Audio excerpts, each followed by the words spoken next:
Let's talk about selling land. How do you know if it's the right time for you to sell? Now, if you have recently inherited land, you're probably being flooded with a ton of cash offer letters. And I know this because I have worked with widows for over 5 years, and the stories are often the same. They're being pressured perhaps to sell their property, especially if they have inherited it relatively recently. And I know this from experience too, because as soon as we purchased our 41 acres, not even inherited, but purchased it, we were absolutely flooded with a ton of cash now, cash offer, no stress type of letters. Now, I'm not saying all of these letters are trying to take advantage. I mean, there is a business model to it. And not every letter that you receive asking if you are interested in selling your land is, again, trying to take advantage of you or of the situation.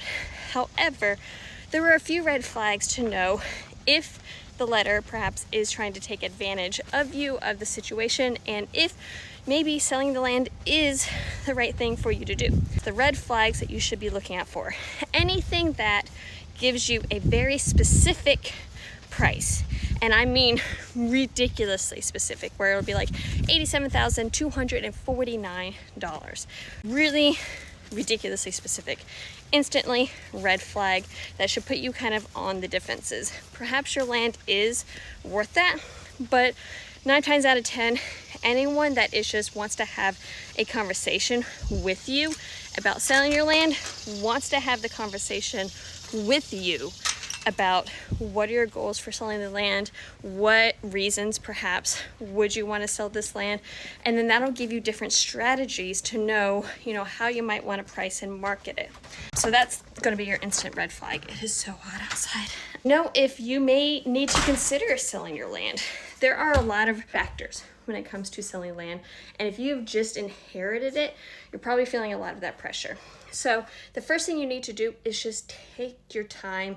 Don't make any major decisions immediately, okay? You can have these conversations, but I would highly recommend not pulling the trigger on anything until you feel like some type of peace and settlement.